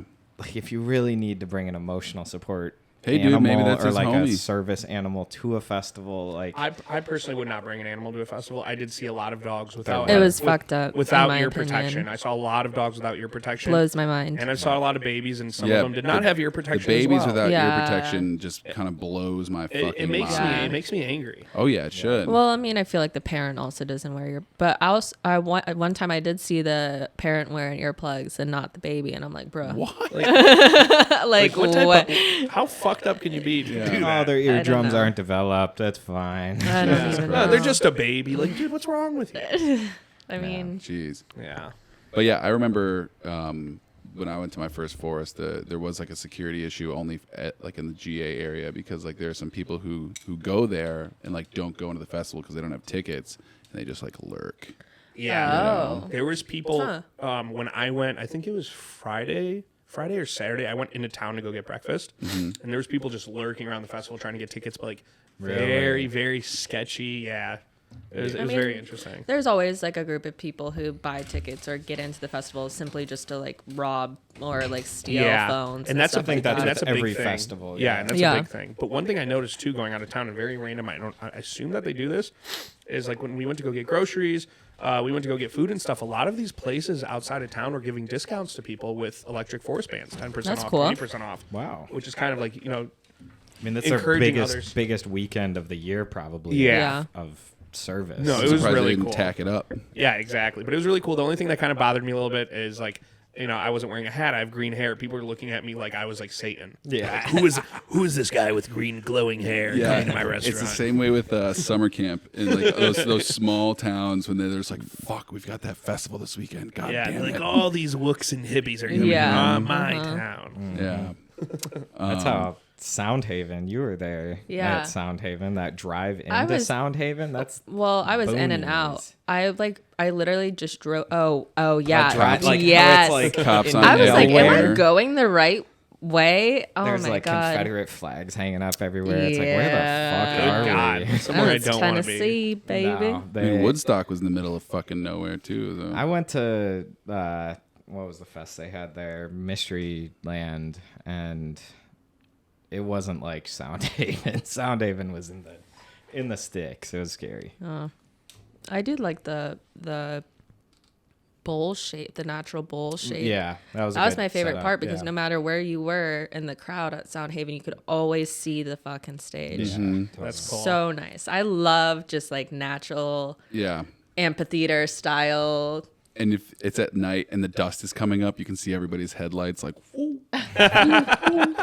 That's awesome. The Like totems, lightsabers. the Yeah. totems at Forest. I know Oh, you don't know even that get me pain- started. That pain. The The Tide Pod, bro. The Yeah. Tide Pod totem is it. Like every Everything. single one of my shots, he's at the very front. Like Tide Pod. I saw Even the the- Tide Pod. He's in pretty much all the content. I saw the from Tide. Electric Forest. I saw the Just Tide everywhere. Pods. I saw the John Summit Cyclops. I kept seeing Hezbollah totems. Really? and I didn't. flags. yeah. I didn't Uh-huh. see a Hezbollah. Yeah, I the The didn't only see Yeah. person one. who loves Hezbollah I as much love as I do. Hezbollah. Everybody's like, stop sending me this. I'm like, Dude. dude, this is the No. best day. This is like the best part of He my is day. he is one of the greatest people from my country. I But love I love Hezbollah. Do Dude. you have one of his NFTs? I don't. I wanted one of his NFTs and I gotta fucked get up on by it. not getting one. But I saw so many different flags and totems. There was a totem of him dressed as a chef with a pan in his hand. And I'm like, this is amazing. Yeah, that is so awesome. Super random, but I just wanted to give a shout out to Street Beat. Oh yeah, I those girls. saw your shirt, yeah, dude. Yeah, Oh, one of my favorite places in Detroit. R.I.P. But Yeah, shout out to RIP, those baby. girls. They kill it. Solid vegan food. Yeah. So Oh. for those of you that don't know, Street Beat does. They were like fast food inspired vegan food. You just Damn. saw some Fire. vegan Taco Bell. What baby. happened? They to them? started up as a pop-up and then they got a physical space, and then I don't know exactly what the logistics are on why Yeah, I they don't know closed their either. doors, but I would assume it's probably COVID related. I mean, maybe they just had a That's hard time doing unfortunate. that. But yeah, Yeah. it was like vegan Crunchwrap Supremes, Oh. vegan KFC, Dude, it fucked. chicken sandwiches. Yeah. Oh, no. This is so All good. the good It was stuff. so good. Did you guys get any dope ground scores? Nah. I got one pair of glasses. Oh, I found I lost. I found a bag of powder, but obviously Yeah, I threw that found- in the trash. Yeah, I found I saw let's get rid of this before a child finds it. Well, I mean, I'm not Very gonna responsible. play of you, Trey. around with mystery powder. Yeah, honestly, I Not did in the same this thing, dude. Any bags that I picked climate. up, I would just throw away. No, Because, like, yeah, God it's forbid good. that somebody it has fentanyl and somebody else gets it, or somebody, Right. a child gets into this. Seriously. It's like I don't want them dying on my hands. It died. Yeah. 360 camera's done. But R.I.P. whatever. We can finish it off without it. Yeah. But yeah, overall, man, I mean, the vibe was great. I do wish, like Y.S.A was saying, that I spent more time in the forest. I found the little goblin, like, gnome house, which was really cool. Oh, like, nice. I found it right outside the hangar, which was tight. But, like, and then I walked around the hangar, too, which is really cool. I tried to get into Closey's set observatory, but it was so fucking packed. No, or observatory, the hangar. What's The carousel? The carousel. Yeah, Carousel Yeah. Club. She packed that one out. Yeah, Hell yeah. I guess she had sound issues. Yeah. Oh, Mersive tore it down. Yeah. Which You Did you, what? like, blow a stack no, or something? No. No, I need to hear about this. People were saying that like, oh, Mersive blew the sound like for Closey because Closey was right after. That is not the case. Just clear the air. Anyone that's listening, they did not peak or limit once throughout the set. Confirmed. Yeah, Mercer's pretty And, on top of that shit.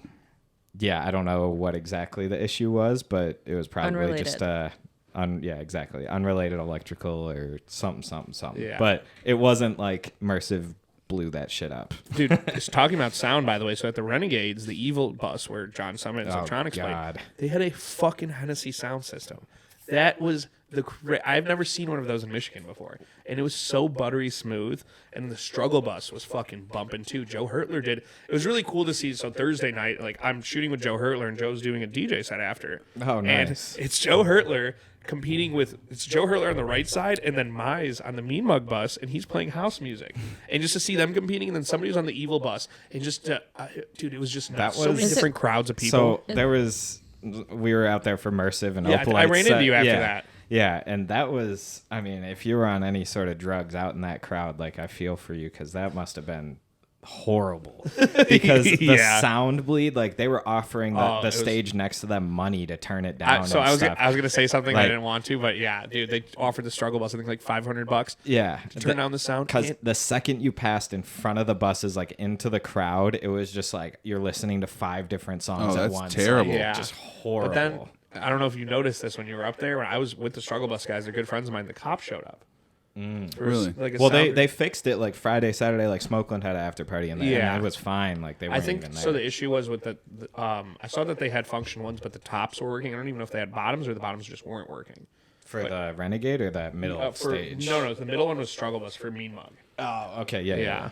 But I mean, overall, man, everything got fixed. But just see how many crowds and blends of people were there. Yeah, it was seriously. unbelievable. And then I remember being there during John's set, and there was like older gentlemen and women partying there on the grounds. Like had to have been 40s or 50s. Like string cheese heads were partying over there Hell for yeah. John Summit and Subtronics, just getting fucked up That's so cool. at all hours of the night. Crazy. Crazy stuff. So wait, Mean Mug was there? Yeah, so They Mean- hosted Mean- the bus. Yeah, there's 3 buses. At least on the south entrance, there was the Mean Mug bus, and they have like a lot of parties at Electricity. They do a lot of bass shows. Yeah, they started at my house Oh, really? back when I lived up the street. There's the Struggle bus, and I've done stuff with the Struggle bus before back in 2019, and they're very good friends of mine. They travel festival to festival. And then was the Evil bus, and I got to hang out Evil? with Evil, like Good Life, Evil Chicago or Evil Good Life Chicago. I don't know. Okay, I exactly. couldn't tell if you were like, EVOL. oh, Yeah. Evolve? No, it's Evil. It's evil? Yeah, That but doesn't so, have to do with the glass company. I It doesn't. don't think so, but I think No. that they get sponsored through Forest. They were at summer camp as well, and their bus was banging. Don't quote me on anything I'm saying because I could be wrong. But, dude, they had a Hennessy sound system. It was banging, but like Trey was saying, there's sound bleed. And then the north entrance, where the RVs were supposed to be, and there was some mishap where it got switched to the south, all the other Renegades, where there was like the Jungle bus and a couple other buses there as well. Dude, I didn't make it sound to issue. that one over there. No, I didn't either. I got sent. One of my friends hit me up because he was playing a birthday set Thursday. Before it was after Joe Hurtler. But this dude was so sauced on ketamine, he sent me the wrong way. Oh no! So I went all the way north, and I walked, and then I had to walk all the way south to the other buses. And I'm like, I'm never doing this walk again. Jeez. I My didn't make feet, a dude, I single have so many Renegade. blisters. You missed out. Did I though? That John Summit Subtronics, I? I'm just saying. Did I? That John Summit Subtronics, I've said it so many times, was one of the most interesting sets I've seen. Well, yeah, I thought. Dude, that's how I felt. It was in 2011 at Electric Forest, and all my friends were like, "We gotta go see Skrillex. It's gonna be so dope." So then we're going to see Skrillex, and then I'm like out here, and I hear Cashmere, Led Zeppelin, Cheese, and I was just like slowly just started. Wandered away. Yeah, I started walking away, and my friends were like, "Dude, you're missing it," and I was like, "Dude, I hear Led Zeppelin right now, like yeah. from Cheese, like I'm going by." And then when I went there, to Skrillex afterwards, he was like, not like it was not a very good set, and I was like, oh, did I miss that? And to each their own, and I feel like when I've done group camping before, everyone has that expectation of we all need to catch these sets together. Yeah. I loved being, disappearing. Yeah, I like doing my own thing. I disappear. I wander. If I'm meant to find somebody, my frontal lobe and their frontal lobe, they'll vibrate. We'll find each other. You know what I'm saying? Next thing you know, you'll just be in a hammock and you'll pop your head out and your friends will be right there. Yeah, exactly, dude. And I'm like, I had like 100 missed texts. Where are you? Where are you? Like, I didn't have service. It's the point of forest is discover yourself and also discover everything within the forest. You don't have to be with your friends 24/7. And that's the most beautiful part about forest. That's the beautiful part about like festivals. I was just in about general, to say in my any opinion. festival. I always Just like to meeting new wander. people. Well, I think camping festivals, like city festivals, like when I did Movement a couple weeks ago or a month ago. Jungles. Yeah, it's literally I just see the same people over and over and over again because we're just jam packed in an area that you all know so well. There's so many people that I've met in festivals over the years that like my friend will move to like Asheville, and next thing you know, I'm like, hey, you're living with homegirl? Like what? And they're like, oh, you guys know each other? I'm like, yeah, dude, like festival 2000 whatever, and it's just like having the family all around, and then when everybody gets back together, it's like, what's up? It's honestly, really and I've noticed again. too, like, and I've had several conversations with people about this over the weekend. The music industry is so fucking small. Everybody meets each other somehow, some way, or has a mutual friend with somebody. It's crazy. Yeah.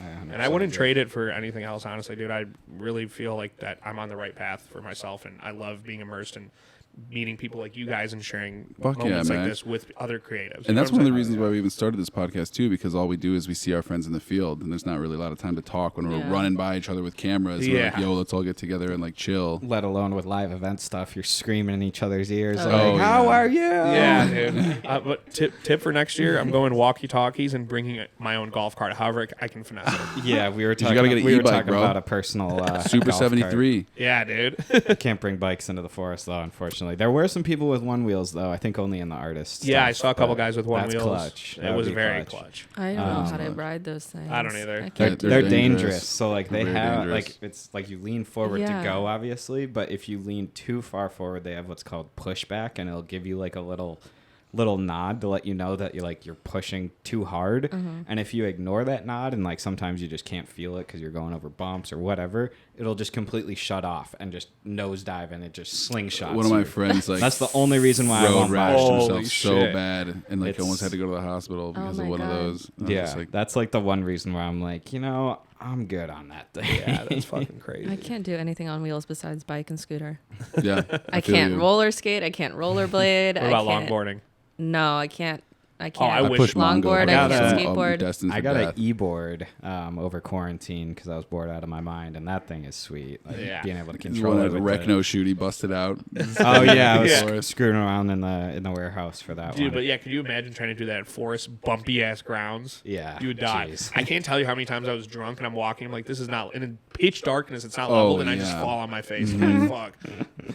How far are you guys in the editing process? I don't want to talk about it.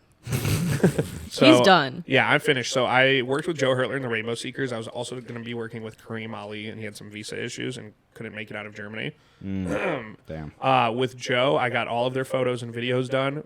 On top of that, we did 2 interviews with Electric Forest, and then we did an Dope. interview-based, I don't know how to describe it, but for their new label, Okay. for a new album that's coming out. So we did a lot of really cool content. Nice. But I know we had talked about this before with the Rainbow Seekers, is that they've never been sent to a festival with like a mission, like an itinerary of what we need to do. So we're all on different pages, and to get all the boys together took a lot of effort from all of us, a but lot we of got it coordination. done. Yeah, dude, because everyone's like on a different journey. You know what I'm saying? And then half of us are going to the RVs late at night, half of us are going to sleep, but we got everything done. I finished my edits on site for photo and video, and then the interview stuff I just sent to them the other day. And then, what's it called? I did engagement photos for one of my buddies, and he nice. proposed during Grizz's Chase in the Golden Hour, and I just sent him everything last night. Ooh. Yeah, and Damn, I'm going to that's be sweet. making prints for them as well. Hell yeah. Dude, it was really Fucking- cool to share something like dope. special with somebody and be part of that moment. That's super cool. The editing process is the hardest fucking thing for me.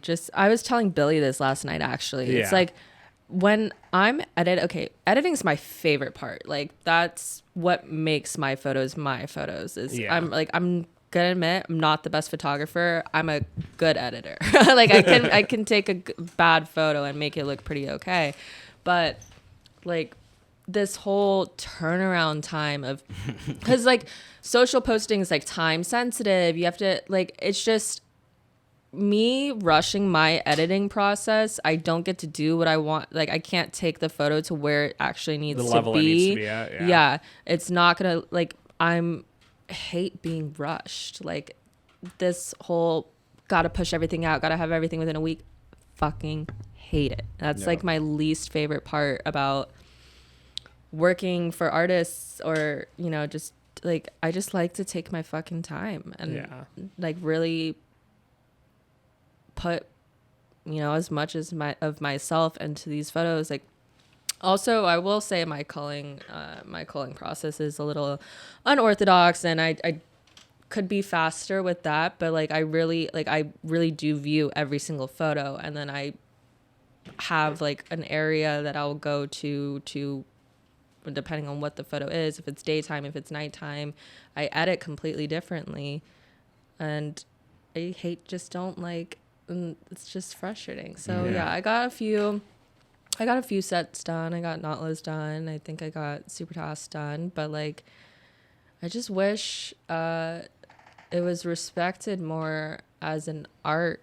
Like you're not gonna, if an artist is like, hey guys, gotta push back, you know, the release date on this album, gotta fix a few things, everyone's like, yeah, you know, I mean, there might be a little bit of pushback, but people are more understanding. If it's like, and people don't really look at photography and editing as an art like that, and it's because it's become more of an ad. It's for ads. It's for like pushing. My thing is, nobody, content versus photography. Exactly. And that's not what it should be, in my opinion. Also, I agree with you. Nobody on your fucking algorithm is gonna see your damn post on the day that you posted anyway. So why don't you just let me take my time? And like the algorithm sucks. Nobody's gonna see it. But also for like, people, like let's say you're working with like a group that's expecting you did 6-7 sets. Yeah. Expecting you to get that back in 24 hours. That's literally. I mean, and they don't. I'm not saying that they don't. It's just a hypothetical thing. But that's crazy. I mean, there's some people who like have to have that standard that they have to have that done, which is like, dude, that's nerve wracking to me. It's easier for me when it's just photo, like lightning in a bottle. I will say my workflow was fucking phenomenal. Like I didn't have to do any editing once I got off site, because I would go out for an hour, I'd shoot like 200 different pictures, I'd get back, throw like my workflow is great. When raw clips get added in, I slow the fuck down. And then also just like working with the different artists, like I'm not going to edit Super Task's pictures the same way I'm going to edit Rekno's pictures. Yeah. Like with Brandon, I'm going to add more color, like just be more vibrant. But with someone like Super Task, I'm going to go more airy and like dreamy and I love like that muted. You said that. Yeah. You know, you gotta, I mean, I think at least my job as a photographer or as a music photographer is to communicate an artist brand's an artist brand effectively. And I'm gonna edit their photos based on what I feel that their artist brand, or what they feel that their artist brand is. If they have a specific vision, they don't like G Jones. He only wants pure black and white, no tints. And that's, you know, like it's our job to communicate they want. It's like a double-edged sword too, because you're trying to explain like, hey, you're exactly what you said. Like you're hiring me for photos to communicate your brand and to like represent who you are as a person. And then like kind of trying to put your foot down in the sense of being like, hey, like also you have to respect me as an artist of what's going on, but then also being like, but please, I still want to do it. You know what I mean? And it's like just that it's what, Well, like being able to translate like your style into each one of those to be like, yeah, that's a Y.S.A photo right there. I can tell because like X, Y, and Z, you know? While still tailoring to each one of those artists' styles. I agree. As a craft in its own. I mean, finding your style as an artist, I feel like is the hardest pinpoint. Oh, yeah. It truly is. Well, I think it evolves. That's like the biggest honor, I feel like, is when people can identify that is a Max photo or a Trey photo or a Y.S.A or a John, you know? And diving into like how your photos and that's what I've had an issue with. That you were saying with like raw clips is like how people can identify my photos and my videos. I feel like that's one thing. Like with videos are completely different, and I feel like somebody couldn't identify my videos compared to my photos. Yeah, and I finding agree. that fine line between, and that shit drives me crazy. Yeah. Well, my issue with raw clips, and I don't know if I was talking to you about this, but when I'm taking a picture, like what I'm doing is freezing like that moment in time, and I'm trying to capture all of the feelings of the artist and the crowd and just the entire energy. With a raw clip, most of these artists, okay, the reason why they're asking for raw clips is because it does better on a social media algorithm. Oh yeah, It's a Most of them glorified don't give a iPhone video. most of them don't give a fuck about having Yeah. videos. Good pictures are important. They're used for press shots. They're used for articles. Blah blah blah. Raw clips, like that's literally just so you look good. It's just for social media. And you it's know what's usually And it's an just for the ad. artist at that one moment where they're like, they wake up the next morning, they check their count and they're like, oh, dope, or Yeah. they're like, But Yeah, you know what's crazy with and then raw? that's it. It's over.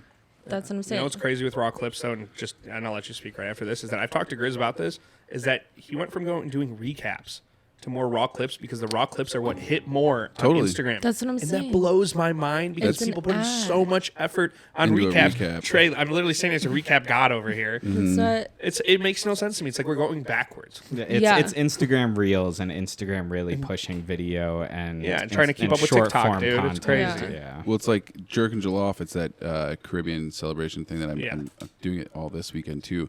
My point of contact, we have decided, like, hey, we're no longer doing recaps and we're only going to be doing short form micro content. So it's like everything vertical, everything either slow mo or like, Whack. or like the way Easier that on your end, Oh, but it's also totally it's easier like- on my end because like if I'm doing a recap, I'm cramming like 60 to maybe 120 shots in like a 1 minute video, depending on how I'm moving.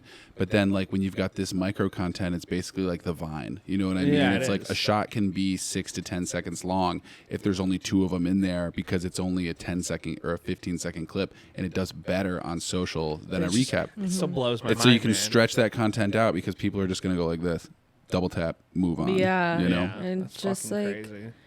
and I think you saw my tweet about this. I rant about this day and fucking night. I'm excited to hear it. I can't stand that photography and videography are being lumped together. Like, No, they're two okay, different Dude. I will respect a recap. I will respect cinematography, like that form of video. I wish I could do that. I think it's beautiful.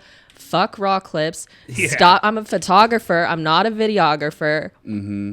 You Hey, can amen, like. sister. And that was one of the things too when Tree Lads was asking me for all my portfolio. It's like, dude, I don't really have a lot of live event photos, but like my photography speaks for itself.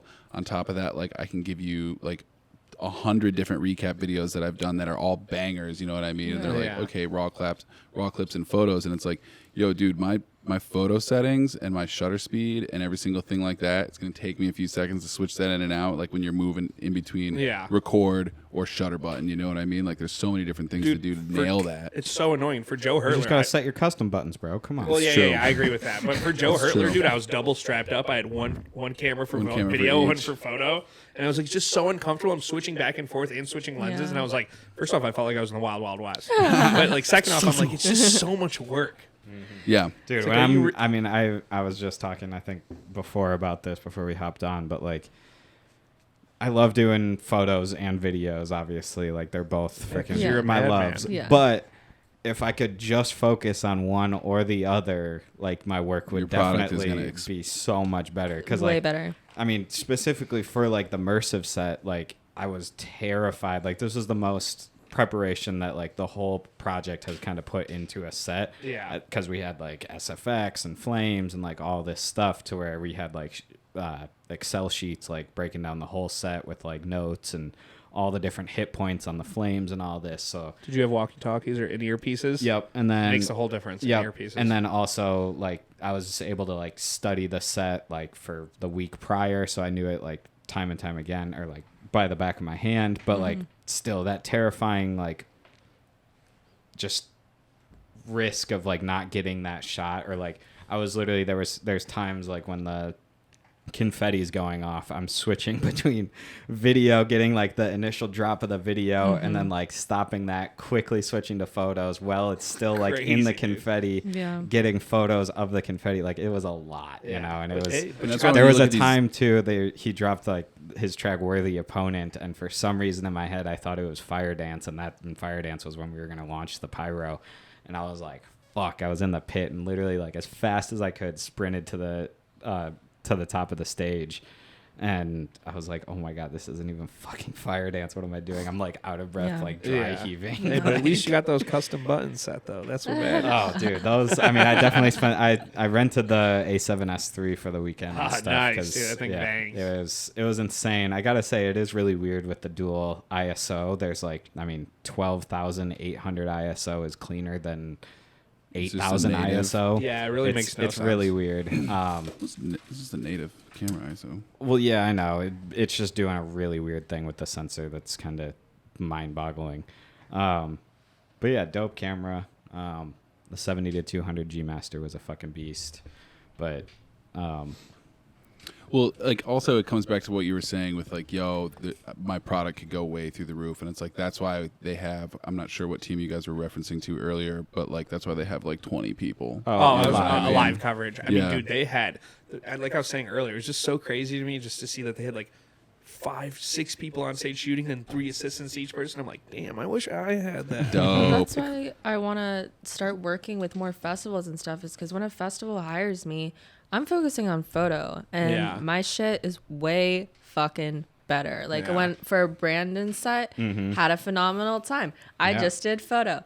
I got some good pics of him. I got probably better pics of him than I did for anybody else, because I had to cut back like exactly how much, and you know, like everybody prefers video, so for the algorithm or whatever. So now I gotta spend less time. Also, just getting through the crowd alone takes like it's for a beast. Of the trees.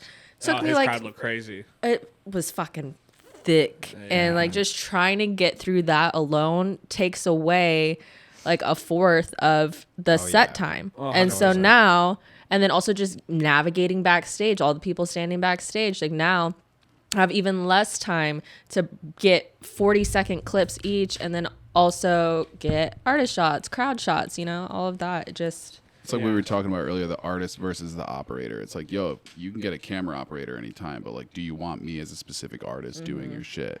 Yeah. That's the other thing though, is I think some people just hire photographers. They don't even look at the work, and it's like, oh, I don't like any of these. And it's like, did you take a look at my work beforehand, or did you just hire me because I'm a photographer? Like I don't know. I think they need to pay more attention of whose vision, because we all see things so differently. And that's one of my favorite things about photography, is that like the way I see something is not going to be the way you see something. Different. We're shooting the same set. Our pictures are completely fucking different. Like it's like a thumbprint. It's like a fingerprint for each one. You got to pick the right person. And not to mention like I really love working with artists that actually have appreciation for what we do, because we are documentators, we are historians, you know. Without us, we would only, I mean, everyone has an iPhone in their pocket now, which is whatever, you know. But no, 100%. Working with artists, and like the artists that I work with, I can say like truly do appreciate it. And at the end of the day, that does like speak tenfolds, as opposed to just like speaking to a TM who's just like doesn't even reply, and you just see him on Instagram, you know, and it's like cool. On top of that is communication. Yeah, that's the number one thing. Well, some people they're just not going to get it though. Is the thing. They think that we just take a fucking picture. I have an iPhone. I can take the same thing. My iPhone camera is great. Like they're not. No, people don't understand. You don't get it. Some people don't, and that's. I mean, you're able, or my DJ friends are able to walk in a room and be like, yeah, this sounds shit, this, and this, like high end, low end. I don't know what the fuck they're talking about when I'm talking about like dodging and burning. They don't know what the fuck I'm talking about. It's just that you either get it or you don't. Yeah. The girls that get it. The girls that don't. Dude, and just watching people like, I was watching my buddy Chester shooting for Big G, and they were shooting off pyro, and my man was inches away from it, and I'm like, sent shivers down my spine. I see like what we're risking to get a perfect shot for you. Some people will never understand that. How much time it takes to edit. People assume that, like you were saying, they can do it straight off their iPhone. It bothers me. Some people are really fast, like their turnaround times, and I wish I could, but like my OCD just does not. I have to sit and like I don't know. I definitely feel you on that. Real quick, It's all the process. Can I go use the bathroom? Yeah. Let's take a little break and we can wrap this up soon. Yeah, because we gotta head out to Grateful Dead in a little bit. Need some chicken nuggies. 30. Oh, we're definitely getting chicken nuggets at Wendy's. Chicken nuggies. Hello. Yo.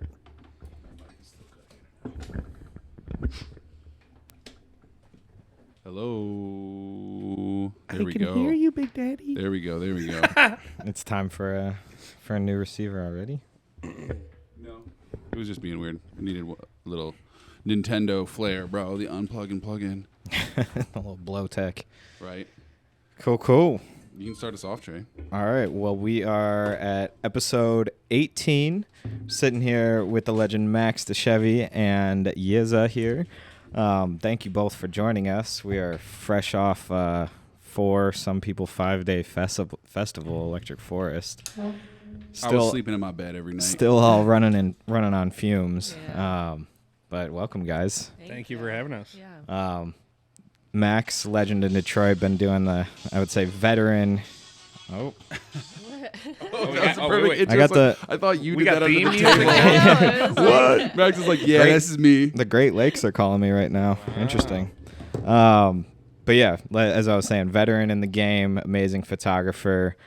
Y.S.A, also an amazing photographer. I've been seeing you literally everywhere recently. I don't know how you're doing it. You're everywhere. So my Instagram is just flooded with her posts. Seriously, blowing up. I've been seeing your work everywhere and getting reposted everywhere. So it's really cool to have both you guys on the podcast. Yeah, excited to be. Yeah, I'm excited to be here too. Thank you guys for having us. Talk about camera things. Didn't you just come back? So you were in Michigan, obviously. Yeah. And then you went back to Florida? No. Oh, okay. You haven't left. No, I haven't gone anywhere. Yeah, because you were staying with him, right? Yeah. Oh, I thought you were saying that you were touching down on a plane or something like that. Oh, absolutely not. No. Okay. I drove from Florida to Bonnaroo, and then from Bonnaroo to Forest. Yep. And then I ended up staying a night in Grand Rapids, and then came back to Detroit. Yeah. No. Came back to Detroit. Have you been to Detroit before? No, this is my first time in Michigan. Period. So wow, yeah, okay. yeah. What do you think? I like the weather, I will say that, but I haven't really felt like I've explored enough of it to get a good feel. The highway system is just a bunch of trees. Yeah, I saw more roadkill in 3 hours in Michigan than I did driving across the country to Las Vegas. Jeez. I don't understand. There's like times of the year that it gets like crazy bad. Coyotes and Here, Max, can we get you to pull that mic closer to your face? Can we get a check? Check. Hold that. Beautiful. Well, I can barely hear him. Can you guys hear him fine? I can hear him. I can hear him. Not as loud as the rest like, of us. Is but clear? Check. He's got a loud I'm number voice. 2. Now Oh, you're okay. turning me up. He's number 4, I believe. Check. Check. There we Okay, go. yeah. Cool.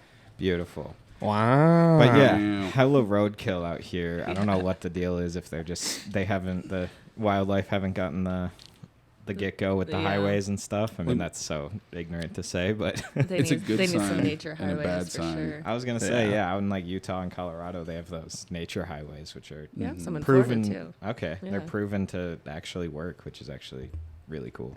Have you hit a colossal pothole yet? Oh, No. God. Did you guys miss them all out coming into Yeah, my crib? thank Oh, God, okay. dude. No, we did dip in a little bit. Yeah. We did dip in one. So bad. They're so Literally, bad. this bend right out here is like swallowing cars up almost every day. It's Jesus. I'll be Michigan doing work is at my known. computer, and Yeah. I'll just hear like a kutum, tss, and I'll just run outside and boom, boom, boom, boom, boom, boom, boom. I'm like, oh, there goes another one. Oh Damn. no. That's the worst. Yeah.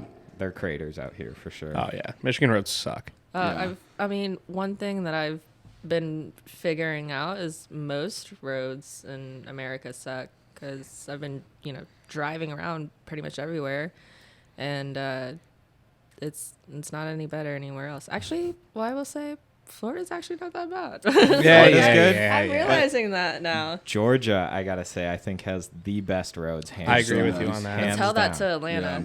Yeah. Atlanta Yeah, Atlanta sucks. But Atlanta's everywhere outside, like on the outside skirts of that is like it's nice and well taken care of. I realize it has to do with if you have tolls or not. If you have tolls, your roads are primo. Because all that money is going back to that. Everything else is going God knows where. Also in Michigan, we have winters where hot and then cold and then huge semis. I think that's lots a of myth. cracks and stuff. What do you mean? Like when stuff heats up and cools down, it separates and cracks. And Dude, look at Ohio. Ohio's got the same weather that we do, and as soon as you cross that borderline, it's like, Yeah. it's so bad. But you have a point. yeah. Okay, enough about the roads. What's up, guys? How was Forest? Tell Forest me about was it. crazy, man. I'm still recovering. Yeah. It was completely beautiful, immaculate. I think that going into Forest, I was feeling very like not creative and burnt out, and coming out of Forest, I feel like I'm on the right path of my career, and just with like my happiness and mental health overall. Fuck yeah. It was beautiful. That's awesome. I was feeling burnt out like a couple weeks ago, and I had to disappear into the like Nordhaus Dunes area, and I kind of had like the same thing, like a nice little reset. So Yeah, it felt like That's a reset, a little bit of grounding. yeah, I would say grounding. But dude, it was beautiful. So many experiences, running into so many friends I haven't seen in a while. Networking was just out the wazoo. I was gonna say, the like beauty of getting your feet down on the ground and just being able to like network with like Dude. everyone and just seeing everybody like It's in the creative world too, and just like rubbing It's those crazy, shoulders is really dude. cool. It's crazy. And then I think also just like meeting so many people that I inspire to work with or that I look up to, and just like getting to hang out with them one-on-one, and just like, dude, we were having like heart-to-hearts, going and catching shows together, dancing together. It's like the world around us didn't really matter. Yeah. And there's no like social barrier. Well, when you're surrounded by the same people that you are and that you do in the same creative field, like I assume it's really refreshing because, you know, you're the average of all your friends. And if you and all your friends are all together doing the dope shit, like there's nowhere to go but up. Dude, it felt amazing. Just like a high you couldn't like get off of that ride. You know what I'm saying? Yeah. It was so nice. That's dope. But, I'm happy yeah. for you, man. Thank you. I appreciate it. Body-wise, struggling. Dude, Struggling hard. Well, aren't you guys going to Grateful Dead tonight too? Yeah, we're going to Grateful Dead and John Mayer. You got tonight. it. Saturday night I hit 30,000 steps. That's 15 Holy miles. smokes. Dude, I hit 25. That's a lot. Yeah. Did you guys have any like blisters or anything like that? Or? Oh, I have a really bad one on my foot, but I was also, as much as I could finesse, golf carts. Yeah. Yeah. I was the wildest stories I could tell them. I'm like, yo, I need a ride right now. When you have a camera in your hand, it helps out too. Oh, They 100%. they show respect to that. The first night, though, when we were coming back with Joe Hurtler, and we are all pretty sauced. It took us like 2 hours to get back. It was fun. Well, you got to stop and say what up to everybody. Go yeah. check shit out. We took one of the school buses one of the nights, and like, Yeah, how was that? dude, they loaded that thing up, like packed To the three to brim. a seat, every single person. It's packed in the aisleway, like squished up against people. It was like Miss Frizzle and the Magic School Bus. I was It just about to nutty. say, It I was assume nutty. like the bus driver is just like, get in. Yeah, Dude, she was this Let's old go. lady that probably actually was a school bus driver for like the kids during the day. And Oh, like yeah. it was, Jeez. she loved it. It was sweet. Did you guys get dropped off at the artist camping? Because the first night, they're like, we're not going to take you there. So we ended up I walked like 2 hours throughout the whole festival. You were in Lot D, right? Yeah, I ended up on the freeway with Joe Hurtler, and we're like, oh, we got to go all the way back now. And we ended up What? going through yeah, dude, we were sauced. It was Oh, like man. 7 a.m. We're like just trying to go That was back. the night I ran into you at the Renegade Straight bus. spunion. That was a mess. I that had night. no idea what was going on at the Renegade bus, and then like the night after, we went to Grizz's like Good Life set, which was really cool. And then I drank a little bit too much, and then I somehow appeared at John Summit back-to-back Subtronics. And by the way, craziest Renegade at Electric Forest. I have never seen anything like that. It was so packed. That was on the Renegade bus, Dude, too? yeah, it was on the Damn. Evil Chicago bus, and the bus was like dipping inward because there were so many people on top of there, and Oh, Subtronics man. was like playing house, John Summit was playing dubstep, and it was packed. Do you know what happened to his arm, by the way? No He, idea. like, Oh, him and his girlfriend. were, Yeah, like, for his girlfriend, she was pulling a big suitcase and dropped it on her foot. And for his arm, he was walking his dog, and his dog just like pulled him or some Oh shit. my and gosh. he That shot Yeah, I him. sucks. saw he had like the. Yeah. What timing? Yeah, seriously. Yeah. I said to her, I was like, you two are a pair with your foot and his arm. It looked But, like they got in like a car accident or something. That's what way I thought. Serious, you know? That's what I Like, thought, which I thought it was funny that it was like two completely unrelated. Yeah. But and just stuff like happens, I random mishaps. yeah. No, that's crazy. Well, how was So- your experience? Yeah, Your was this your experience doesn't first sound as Forest? fun. This was my first Forest. Okay. I had a good time. I don't feel like I got the experience that I was expecting. Well, you were hustling. You worked. How many artists did you work for? I want to say 7, but Okay. I'm not exactly sure. That's crazy, That's a dude. I'm lot. not exactly sure. You're a What did you beast, do, you know Trey? that? I did Smokeland, 100 Drums, Mersive, and Recno. So 4. Okay. Nice.